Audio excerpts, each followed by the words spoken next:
So this is kind of like a day in the life of me. I'm watching climbing videos on YouTube right now. Just picked up my medicine. I got my books. Right now we're building a floor. Boom, there's the floor. Tomorrow, me, Eli, and Jackson, boom, there's a picture of all three of us looking super, super awesome together. We're going to Nashville, back into our Airbnb, and our great host Scott. So actually, this is Scott, and time frame is absolutely, completely lopsided. But anyways, Scott was a great guy, really helpful with our trip. I did not record much of the actual cabin because we were stressed out most of the trip, to be honest. But here's a video of us walking, talking, yada, yada, yada. But Scott was actually really cool. Anyways, we're super constipated. It's gonna be great. But God is good because I have food in my belly. I have to go back at to be back in class at 1. But we're leaving Friday morning, hopefully sometime around there, around lunchtime. Jamestown. So, little known fact about Jamestown, it's in the absolute middle of nowhere. And none of us knew that whenever we first went there.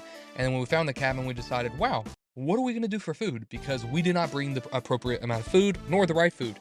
So what we decided to do was to explore Jamestown. All there was a Walmart, a Taco Bell, a walk-in Pizza Hut, which we'll talk about that more later, a McDonald's. It's in the middle of nowhere, and we did not know that.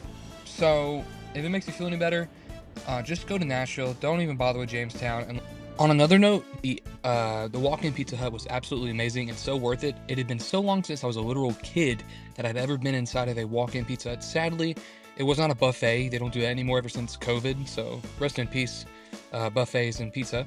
But it was those little things that made Jamestown kind of special, but at the same time, it just felt like where I'm from. So, yeah. To Airbnb. Yeah. Just a day in the life. Nothing much, man. Really just a really boring life. I don't have a boring life. I do have a boring life. Anyways, this will be clip number 1, I guess. All right, so my instructor has me doing some piggyback work for him. So, about to sand a bunch of these maple blocks, and then we're gonna stain them. So we're gonna get a cool time lapse of that. It's sanding time.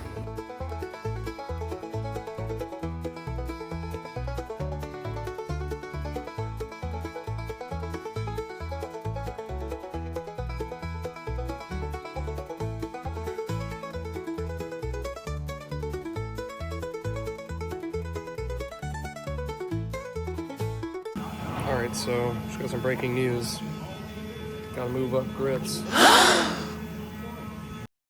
So sanding is actually probably one of the most time-consuming things about carpentry, especially cabinet making, especially if you have a very specific instructor who wants everything buttery smooth. Also, at the time of editing this, I'm watching the Dinosaurs documentary by David Spielberg, so I'm also super excited to watch that. Anyways, peace.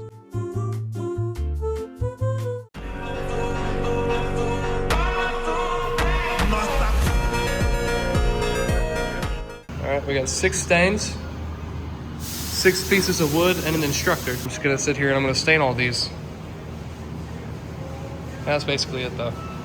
So this video doesn't really pick up the stains that well. I tried showing one, but I forgot how fast the time lapse actually works. So yeah, you don't really get to see much, to be honest. But a good note is, they ended up choosing the gray, which is the worst stain in my opinion. It's the most bland, but my instructor likes it. But I really don't understand that at all. So this is actually the end of the video because I have no more clips, nor do I have anything else I actually want to talk about because I'm really, really tired. But yeah, I really enjoy making or editing these videos. It's just kind of, it's a process, that's for sure. It's definitely a process. But anyways, I hope you enjoyed this short video. Again, these are just like test videos because I'm still trying to figure out my editing style. Anyways, I hope you have a blessed day. Here's the wood at the end, yada, yada, yada. And yeah, have a blessed day. God bless. Yeah, blessed.